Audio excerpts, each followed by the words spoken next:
Just give me at least a 50k. Mpox is real. Protect yourself and the loved ones. Stay safe and do not indulge in casual sex or other risky behaviors. For more information About Mpox, call the Ministry of Health toll-free line on 0800 1066 or send a free SMS to your report on 8500. This message is brought to you by the Ministry of Health with support from UNICEF, WHO, and its partners. This August, East Africa becomes the center of African football. CHAN 2024 is here, and it's bigger than ever. 3 proud nations, Kenya, Tanzania, and Uganda, united by football, passion, and power.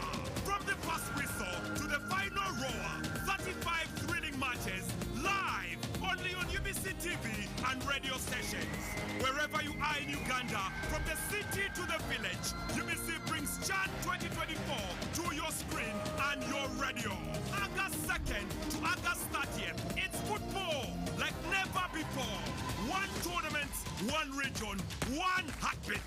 CHAN 2024, live on UBC. Feel the game, live the glory.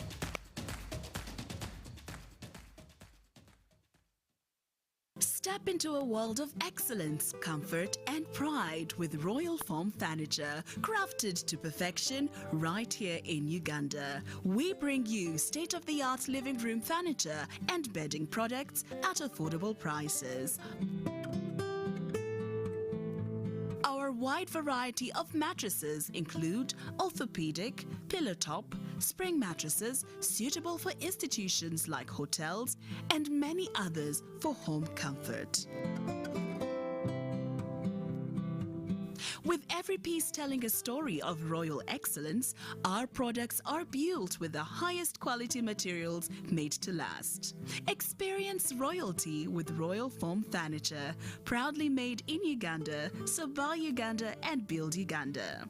Visit our showrooms at Ginger Road, Chambogo Junction, Bukota Chisasi Road, and on Victoria Mall, Entebbe, on the first floor.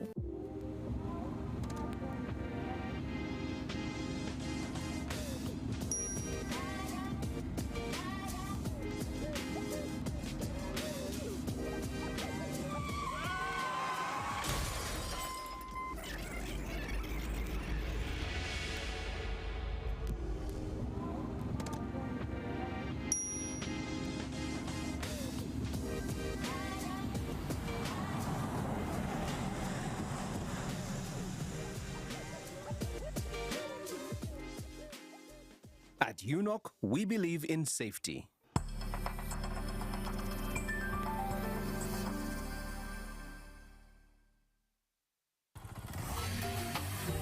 Hello, Kampala, Uganda. In response to the national call of strengthening the traffic security, Good Products Group HGO brand has officially launched the Rider Selection Campaign. Registration is now open.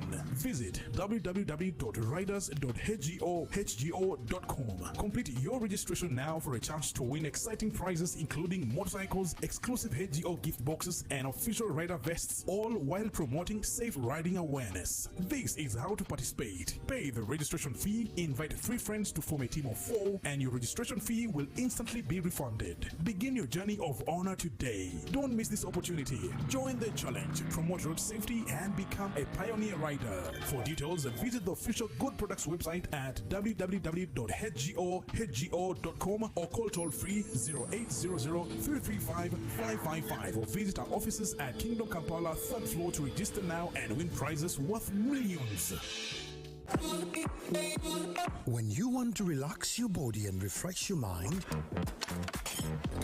welcome to Hotel La Confidential, Aroa's premier destination for luxury and comfort. The only hotel in Aroa City offering a serene atmosphere, breathtaking scenery. Come and discover our exclusive wellness club with packages that include a fully equipped gym, a rejuvenating sauna, steam bath, and a great sky blue swimming pool. For events, our state-of-art conference halls and versatile event spaces are perfect for hosting shows, wedding receptions, birthdays, and more. Come and enjoy our cinema hall and unisex saloon, all designed to meet your entertainment and grooming needs. Bring your family and let your kids splash around in our beautiful kids water park. We are located on Arua Pakwachi Highway in the heart of Arua City. Don't wait. Visit us on www.hotelconfidential.com or call us on 0761 688 181.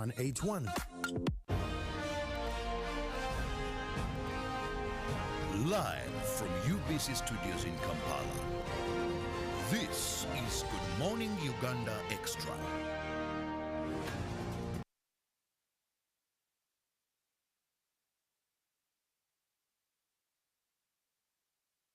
This August, East Africa becomes the center of African football. CHAN 2024 is here, and it's bigger than ever. 3 proud nations, Kenya, Tanzania, and Uganda, united by football, passion, and power. From the first whistle to the final roar, 35 thrilling matches, live, only on UBC TV and radio stations. Wherever you are in Uganda, from the city to the village, UBC brings CHAN 2024 to your screen and your radio. August 2nd to August 30th, it's football like never before. One tournament, one region, one heartbeat. CHAN 2024, live on UBC. Feel the game, live the glory.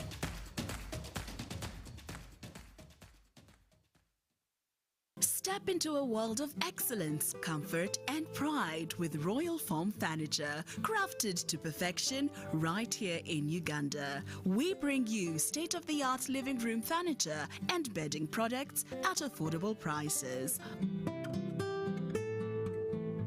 Our wide variety of mattresses include orthopedic, pillow top, spring mattresses suitable for institutions like hotels, and many others for home comfort.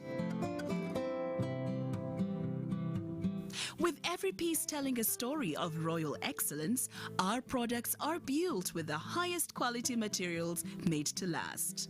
Experience royalty with Royal Foam Furniture, proudly made in Uganda, so buy Uganda and build Uganda. Visit our showrooms at Ginger Road, Chambogo Junction, Bukoto Chisasi Road, and on Victoria Mall, Entebbe, on the first floor. Hello, hamjambo. My name is Twea. Welcome to Swahili with Twea. Let's look at personal pronouns. Viwakilishi vya nafsi. Mimi. Mimi. I. Mimi ni mwalimu. Mimi ni mwalimu. I am a teacher.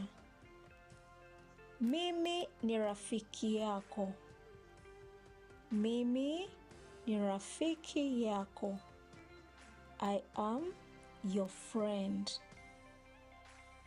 Mimi ninafundisha. Mimi ninafundisha. I am teaching. Mimi ninakupenda. I love you. Wewe. Wewe. You. Wewe ni mwanafunzi. Wewe ni mwanafunzi. You are a student. Wewe ni rafiki yangu. Wewe ni rafiki yangu. You are my friend. Wewe unasoma. Wewe unasoma. You are studying. Can you practice this? Very good. Vizuri sana. See you again. Tutaonana tena.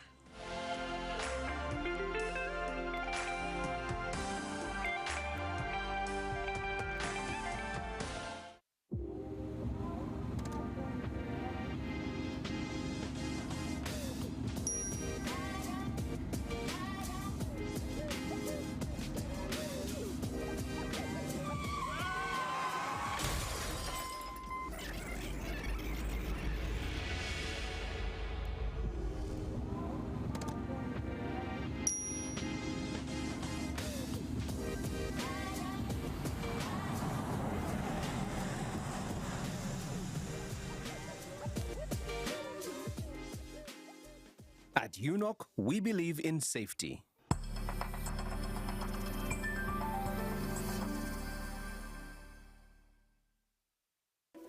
In a nation hungry for truth, a world where every story matters, there exists a beacon of trust and reliability. For decades, they've been our voice and our window to the world, holding the mirror of our history. With 4 TV stations and 11 radio channels spanning 27 languages, they stand as guardians of information, defenders of truth.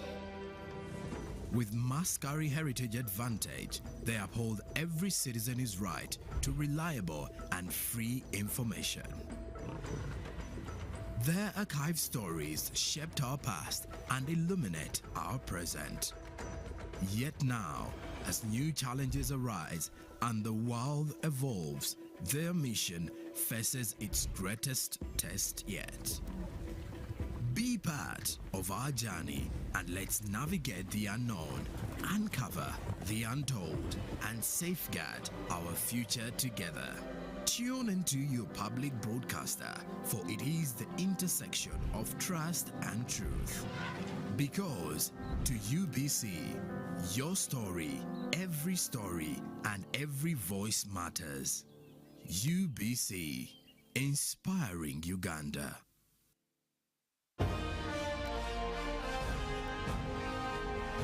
Live from UBC Studios in Kampala. This is Good Morning Uganda Extra.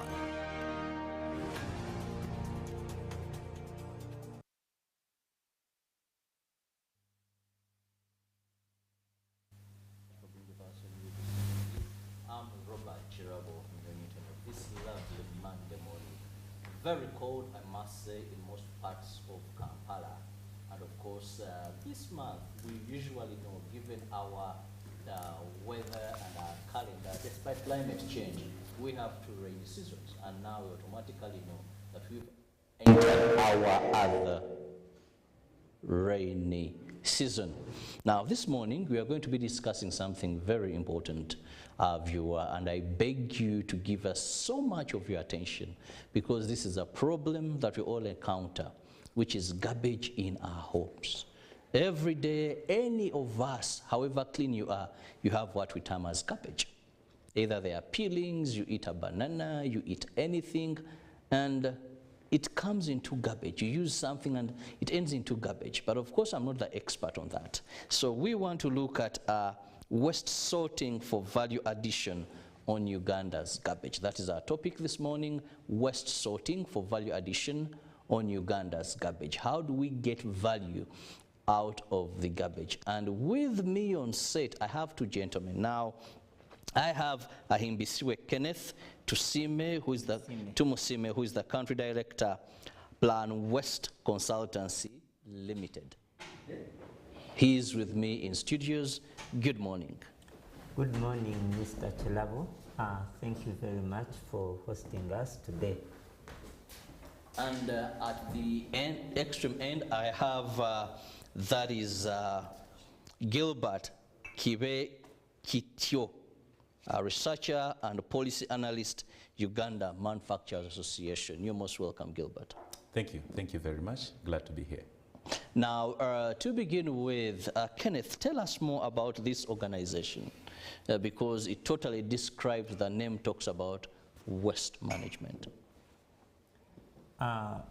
Well, before I talk about the organization, I want to first thank the management of UBC TV for the great support that this media house has been giving towards environmental conservation.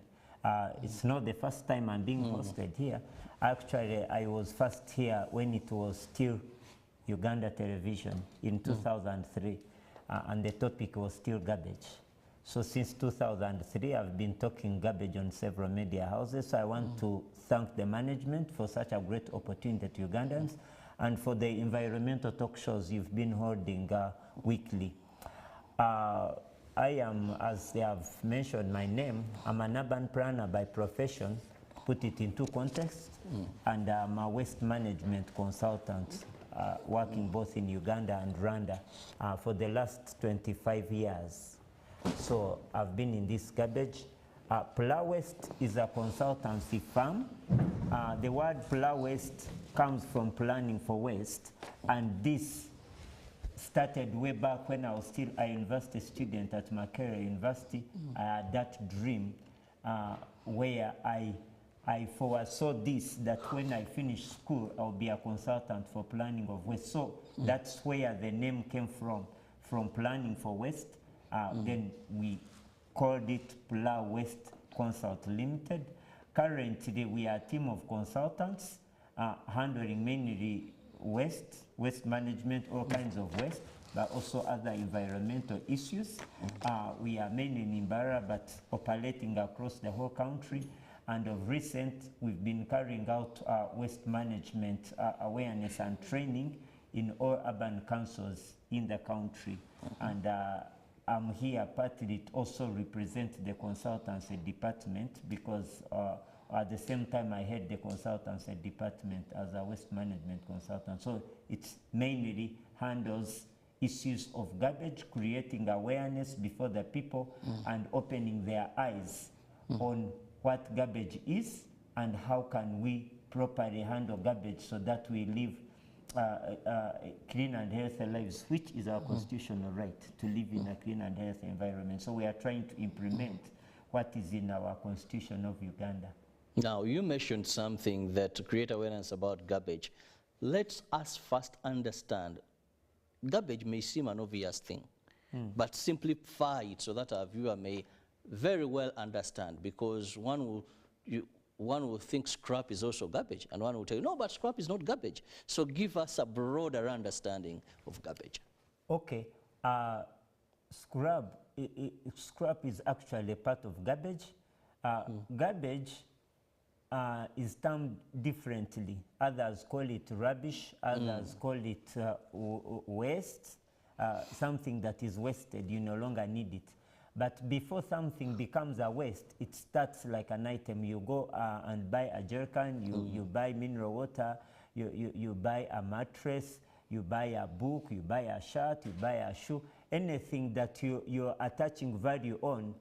After a certain time, it wears out and you no longer need it. You buy matoke, you peel, and then these peelings become garbage because you don't actually need the peelings at the time. But I want to say that garbage is relative, because if it is garbage to you, a waste, and it is a resource to another person, that is why scrap is scrap, because it is a waste to someone who is sending it off. But now people sell it. But there are those who don't sell it, actually. Recently, I saw issues regarding e-garbage. Yes. And people are like, now, what is that term?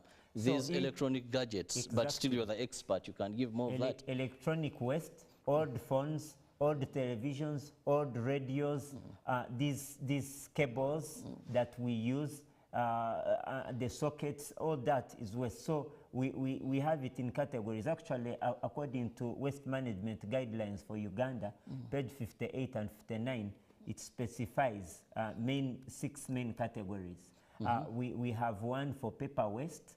We have, which is normally carries on the white code, color code, according to government since 2010. We have yellow for plastic waste, including Kavera. Kavera is a plastic. Actually, there are about 17 types of plastics. We won't go into technicalities. Then we have green for organic waste. We have black for metal waste. We have blue for glass waste. We have red for hazardous waste. And when we are talking of this garbage, we are talking of municipal waste. You don't bring in, the color codes are different when it comes to industries and hospitals. Yeah, but we are talking about our general waste we generate in our homes, in our institutions. Generally, the garbage, because there is waste that is not allowed at the dumping site, like when you break down your house, construction debris, that is also a waste. The construction material, when you break down, yeah, that one is not allowed on the council's dumping sites. But ideally, we here in Uganda, most of what we call waste is supposed to be a resource depending on how we handle it. So the handling of that garbage is what makes it a waste or a resource. So I think by those different examples, it indicates to us what actually garbage is. It's something you feel you no longer need, but it may not necessarily be garbage or waste to someone. And I believe my colleague will talk more about that. I forgot to say that I'm also a member of Uganda Manufacturers Association. Let me now rush to Gilbert. At this time, the Uganda Manufacturers Association has done so much in terms of garbage, because what Kenneth said is garbage to you may be used by someone else. Now, the big question is, how can one add value to something that is already garbage? How are you doing this as the manufacturers? Okay, thank you. Now, Uganda Manufacturers Association, I think everyone knows, that's an umbrella organization for manufacturers, and these are across different sectors.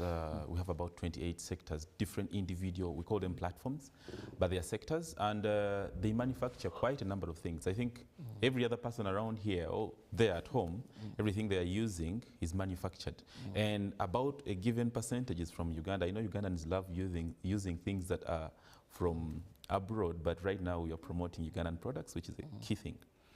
Now, a few statistics. UMA has about 270 companies that are in the plastic industry, and I know plastic has been contentious because of the Kavera. I think we all know what has been happening in that front. But if we go to the general term, waste, it means it encompasses all types of waste. That is garbage. I don't want to call it garbage because now we are changing the term from waste to wealth, because we know that this waste can actually be consumed to produce a lot more other products, which is key for our economy. So this wealth, if I term it like that in the Ugandan context, only about 4% is recyclable. Now, it so happens that 96% is biodegradable, just like my colleague says. So out of the total waste produced in the country, 96% is biodegradable. So meaning this is the waste that you can take and put in your garden. This is the waste, that is the peelings, that is the leaves, the what, all that is biodegradable. But what causes the problem is this 4%. Now, out of the 4%, about 2.5% is plastic waste. Now, all these other categories fall within the 4%.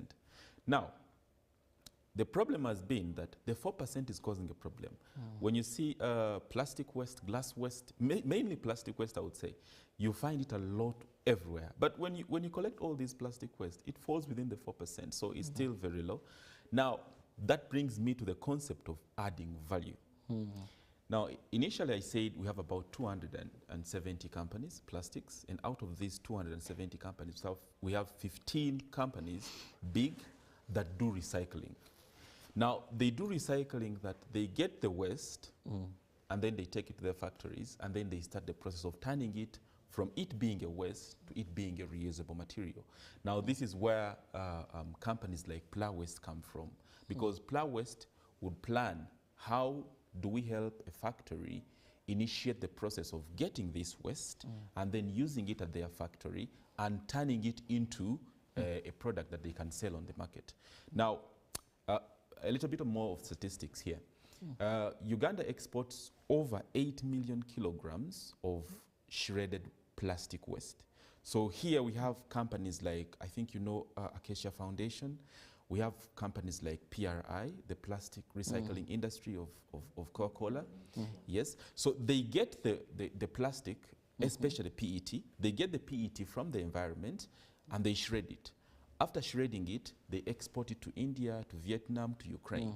Now, the problem, that's not an issue, getting waste and exporting it. We were initially exporting it to China until when China said, no, we don't want to import any more waste. We generate enough, we can use it home.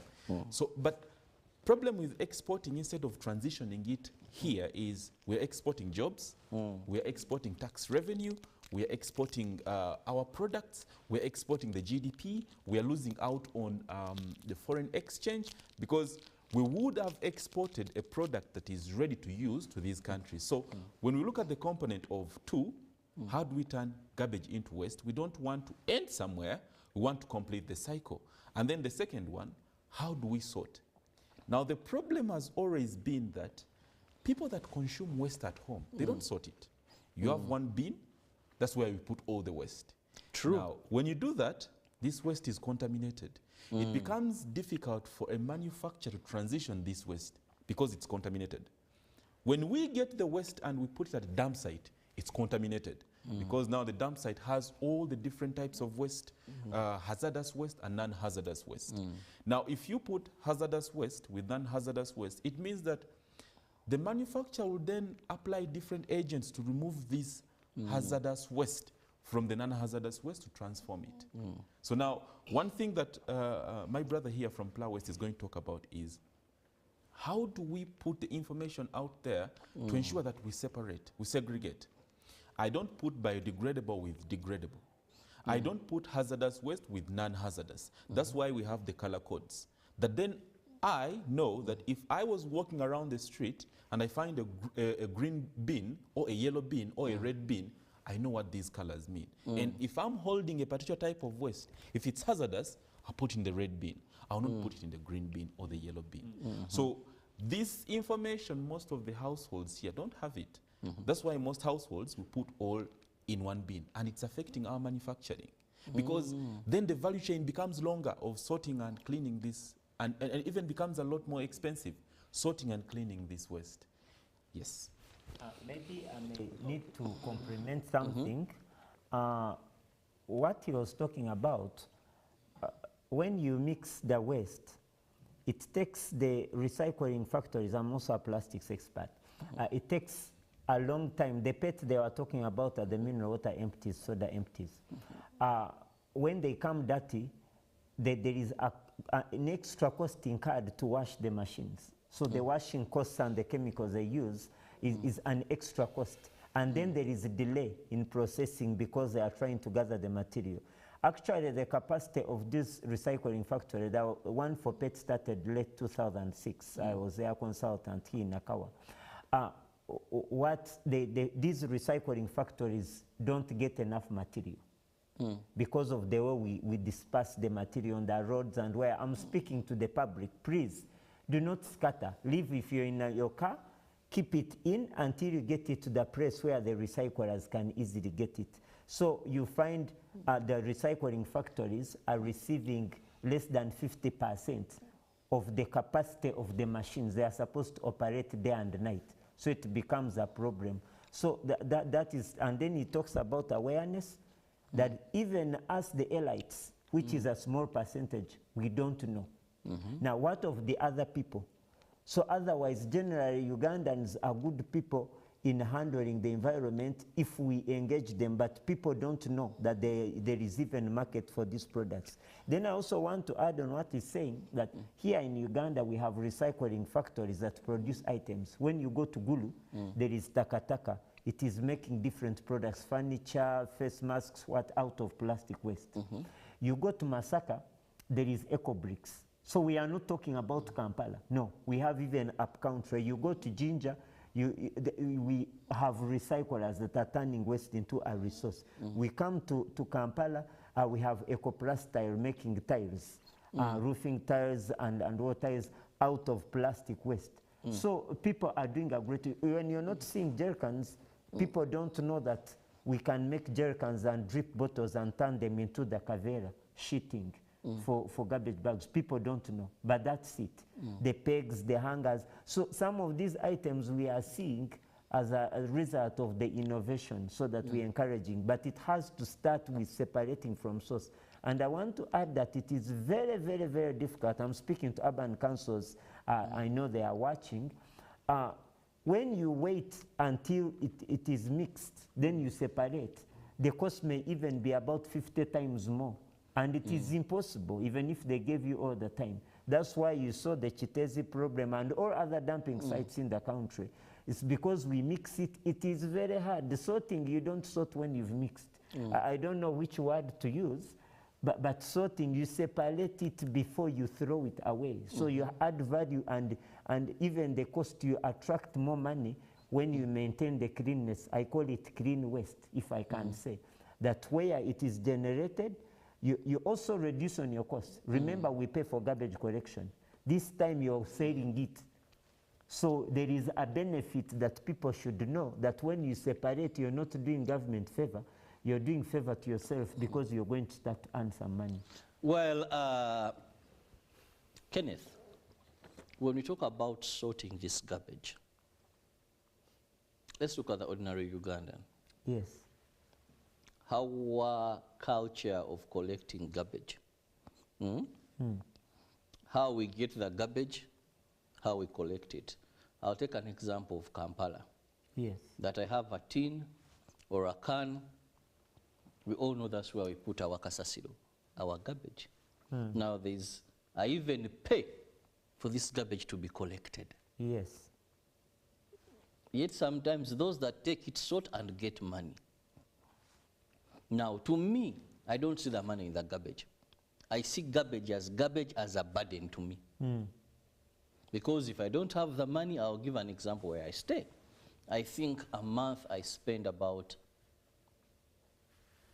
40,000 on garbage. Because the company that comes, the boys will get off, they'll enter your fence, they'll look at your garbage, they use their eyes, then they'll tell you, chino chiteka ku motoka, mzei mutwara. If you did it early and the boy doesn't take the garbage and they're off, you suffer with the garbage. You suffer with the garbage. So you must make sure on your budget you have this money and it's available when they come. They must find their money there. They judge using their eyes and they will tell you,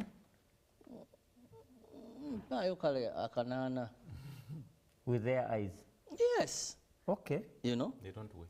So, me and many Ugandans, they are paying for this garbage to be collected. Now, adding on them the burden that no, now these are peelings. They decompose, put them separately. Now, this bulb, put it differently. Now you used a spray doom, you know, you don't know what is inside here, as others, put it differently.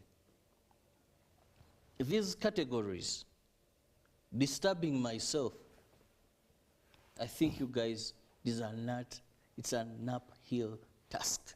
It's climbing a mountain. It doesn't resonate. It doesn't make sense to the common man. Not forgetting he who even has no way of collecting the city dwellers. Some of them, you know, we are in classes. Kololo, your campaign may work. These are people, maybe it is your home, his home, you're working in these associations, organizations, you've studied, you think so much, you know you're conservative, you want to conserve the environment. Now, when you come down here, there's another class even who do not have the beans, who don't even have the money. The majority. They wake up at night and look at someone's house that is not yet complete, that fence, then boom, and take off. So let's look at this situation with reality. Yes. I want to say awareness, awareness, awareness. In Latin America, I think they have been doing awareness for the last almost 100 years, non-stop on environmental issues. We cannot stop on awareness, and we start with the young generation, but also as government, we need support in setting up facilities and also following the PPP arrangement to work together with the private sector. I am very sure that if Uganda Manufacturers Association was approached by the urban councils and they went formal, there is a way these companies that are interested in the garbage would come in. I don't see this, I don't know whether this has happened, but according to the information I have, that initiative has not yet happened. I have had a chance of speaking to all urban councils in the country several times across the entire country on garbage issues. These issues we are talking about, we address them.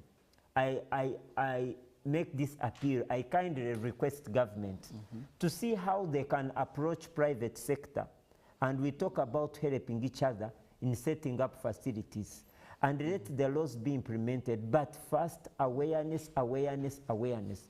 And then these leading institutions, as you've said, actually, you may be surprised that the people down there are the ones even separating than us. this class because we don't want to touch and associate. We don't know the value. We don't need this little money. These people need it. Because when you I see think people a kilo carrying of plastics is 500 shillings. Now this is business. Is where it can even go up to 3,000 per kilo depending on the type of plastic and where you're selling it. It can even go as low as 50 shillings per kilo or for free because it is business like any other. Buy and sell, buy and sell. So someone is calculating the profit to where they take to the final price and the quantities that you have brought. But there is business, but we need to begin, mainly schools, religious institutions, our spiritual leaders, we listen to them, but there is need to set an example. If like government, institutions, urban councils, where their offices and the public are visiting, have not demonstrated how to separate, how will the rest learn?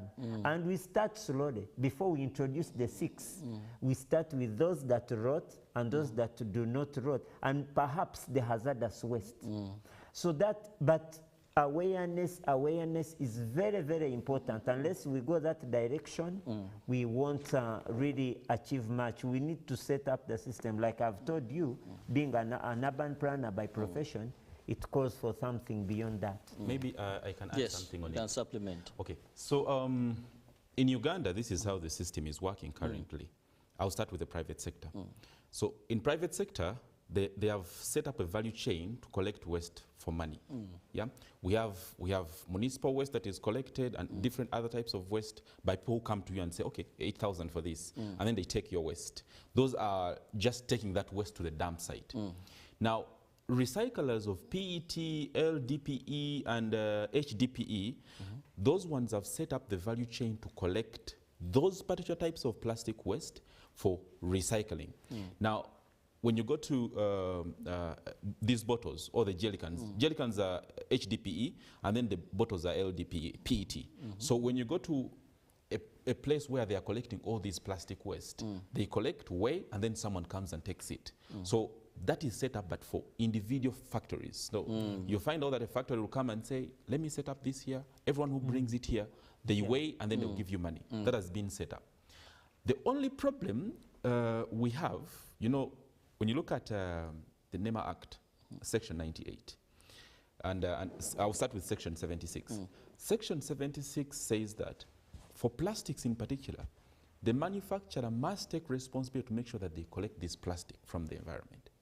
Now, Section 98 goes ahead to say we must set up, the producer must set up what we call an extended producer responsibility, that the life cycle of the plastic or the life cycle of any product, that is e-waste, plastic waste, textile, any type of waste, even if it's paper, you must be set up a responsibility where you look at the product from the design to when this product loses its life. That is to the end where it becomes garbage. Where it becomes garbage. The company has to make sure that it does that. But the problem is the platform is not there. The plastic manufacturers have tried to set up the platform just to collect so that they can recycle, of course, and put back. Yes, but then when you look at these other, for example, textile waste, I've never seen somewhere where they are collecting textile waste. No, you've never seen somewhere where they are collecting. Okay, paper waste. They try to collect this paper waste, but the value chain is not streamlined. That even if it's provided for under the NEMA Act, there is no platform. The value chain is not set up, meaning it is lost somewhere. Now, I'll come to your point. The initiative of sorting might work in Kololo, but it might not work in Katwe, or it might not work in Bwaise. Now, Kampala has 62 slums. And slums, I mean, it's house on house, 20 by 20, even 20 by 10. Find 5 people sleeping in there. It becomes impossible for you to collect waste. Now, I'll bring you to a concept that we are trying to develop at UMA. First of all manufacturers are willing. They are willing to ensure that they get up to the end life of the product. They just want to set up the value chain. Now, when we look at slums, the collection point becomes slightly different. The reason as why we don't see PET bottles now is because it has been monetized. People know that PET is worth something. When you go to Europe, yes, they have taken it a notch higher that when you drink in a PET bottle, there is a machine where you can actually go and put back this bottle and it automatically gives you a pound, gives you money. We have that concept in glass, that when you drink in a glass bottle, there is somewhere where you can take it and they say this glass is 100 and you give it back. But there are these other types of waste. Now, I'm talking about non-biodegradable. Yes. Leaving biodegradable away. Biodegradable is okay because at the end it will still rot. Yes, it will rot. It will rot. It doesn't have so much fears for us. So we have not created a system where we monetize this waste. If waste is monetized, people start seeing waste as money. If waste is not monetized, they start seeing it as garbage. It's a problem to me. But if I monetize it, you say, if you have a kavera, if you collect 10 buveras and you take it back to this point, you're going to be given 500 shillings. So someone will think again and say, okay, instead of throwing away this kavera, there's someone who needs this kavera at 500 shillings, and therefore I can take it there. Now, initially, and I'm not bringing this back, initially before 2021, government used to impose a tax of 2.5% or USD 70 USD, whichever is higher, on a ton of waste. And government used to collect this money mainly for collection of waste. But you know government has a lot of responsibilities. Sometimes they take this money and it goes to the consolidated fund. So it didn't work out as we expected. They just simply collected money, took it to the dump, to the landfill. And this waste wasn't coming back because it was contaminated. Now, government removed, of course, UMA was at the forefront of ensuring that this tax is removed. By 2022, this tax was removed. And government was like, let us transfer the responsibility of managing this waste to the private sector, since they can actually get this waste and use it in their factories. So, and that's what we're looking at. But the only problem right now is the value chain. I'll give you another key thing that we're doing briefly, at UMA. yes, briefly. Now, UMA is setting up what we call an extended producer responsibility organization for mainly plastic waste. And what is it going to do to set up the value chain? So what we want is we want to go down there in Bwaise and tell these people we are monetizing what? Waste. Give me 50 buveras, automatically I'm giving you this money. People, their perception around waste will change. It will run away from it being waste to it being money. Very true. Yes. Well, we are still looking at waste management. How do we add value to waste management? But, of course, now let me let you know that we are having the second National Cleanup Uganda Conference 2025. And here I want to bring in Batia to tell us more about this. Thank you. Okay. Thank you, Mr. Charabo, for talking about this. Second Cleanup Uganda Conference is targeting urban councils. Those are mayors and town clerks. I've been talking to you in your meetings and on your platforms, and also universities for research and innovation, and the development partners, including international and national NGOs that move down to the people to create awareness. The same value chain is talking about. So the purpose of this meeting, which is scheduled for tomorrow and Wednesday, that's 19th and 20th, we're expecting the keynote speaker to be there, as confirmed, the Executive Director of Uganda Manufacturers Association. So as the team leader is coming to speak to the urban councils and the universities and development partners on how we can work together, and it's the same topic, and you see the subtitle is United Against Plastic Pollution, not United Against Plastics. I need people to separate the two. United Against Plastic Pollution, meaning we want to find a solution to plastic waste. So I'm speaking unto the people there that we plan. Those have been invited, so attendance is by invitation. There are particular people watching. I notified them that different ministries have been called upon, NGOs, the universities, the urban councils, they know themselves. But it started like this in 2018, where I initiated the program and wrote to the Prime Minister. By then was Right Honorable Hakana Uganda. We held up a meeting in Fort Portal in 2018. And then after that, of course, COVID and the elections. So it's supposed to be annual. So this time round, it's going to be held in Mbarara City at Ankwele Demonstration Zoo. We have a zoo that we are partnering with. Would want people to feel the air, watch the animals. Actually, we'll start with the nature walk, so people appreciate the nature that we need to conserve. From 6:30, that people come with the gumboots, with their strong shoes. We give them walking sticks. We see, then they will be able to see the animals, different wild animals and wild birds, before we start our event, for people to appreciate this nature. So, and we invited the Prime Minister of Uganda, Right Honorable Nabanja, as the chief guest for the event. We expect to start officially after the nature walks at 10 tomorrow at the venue on Mbarara Kabare Highway. But the people are notified, and for the details about this, people can visit the website for the zoo. That is ankwerezoo.org. So there are Please repeat details.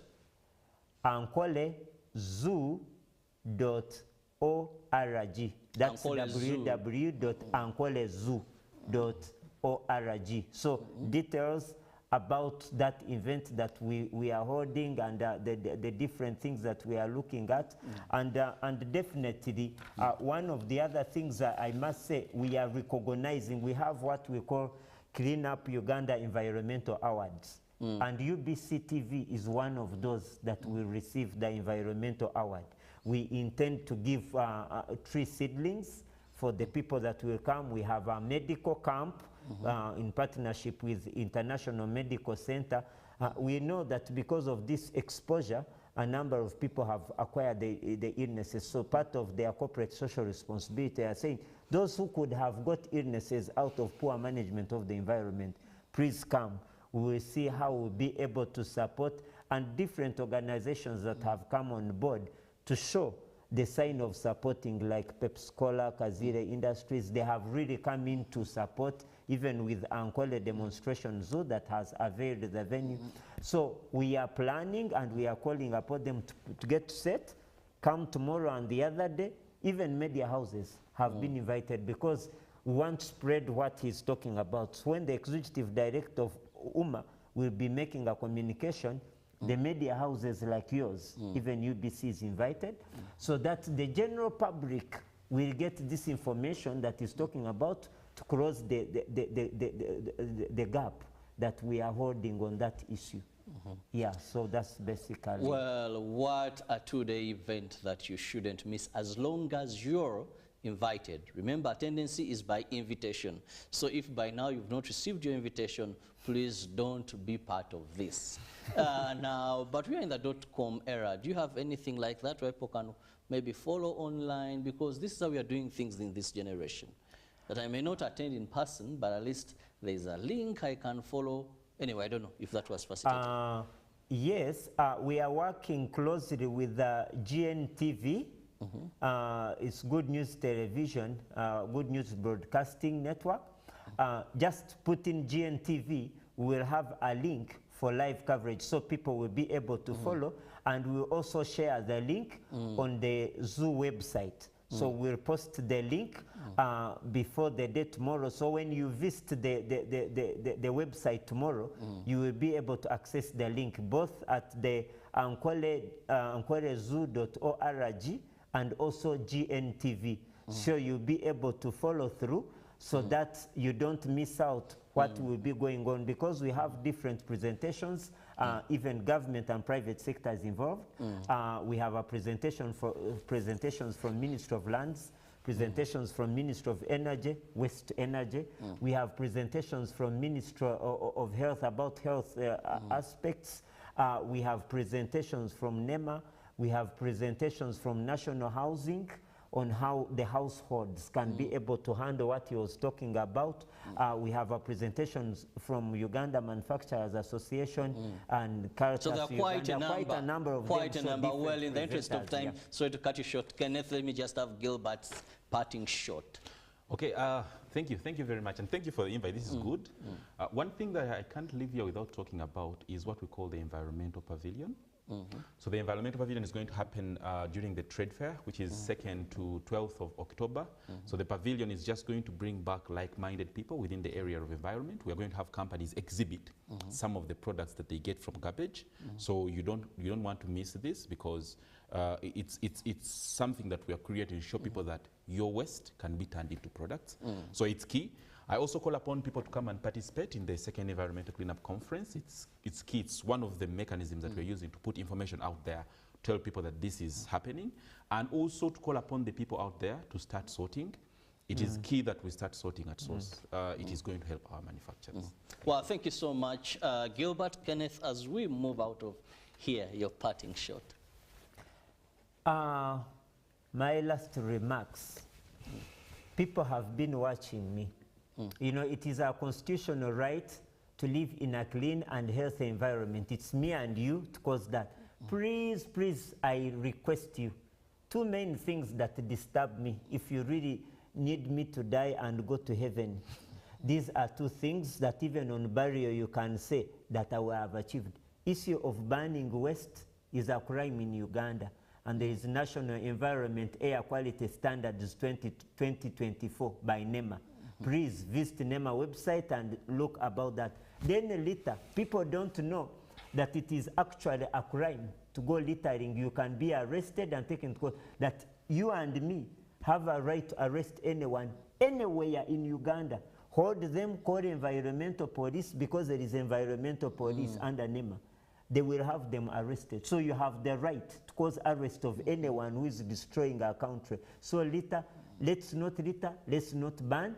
Be responsible Ugandans, to the mayors, town clerks, vice chancellors, and NGOs, you that I've invited. I confirm to you that we are ready for you. We are set. Come join us in Imbarara tomorrow and Wednesday. Thank you for listening to us. Well, thank you so much, Gilbert and Kenneth. We've been discussing issues of how to add value to your garbage or waste. And the call is, let's sort this garbage at source. Now, when we sort it at source, it eases the work of value addition. Have the best of your day. May the good Lord bless you. See you tomorrow, God willing, for God and my country.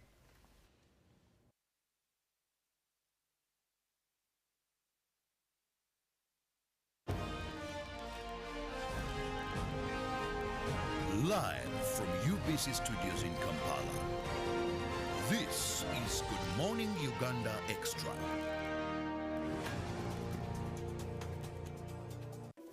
In a nation hungry for truth, a world where every story matters, there exists a beacon of trust and reliability. For decades, they've been our voice and our window to the world, holding the mirror of our history.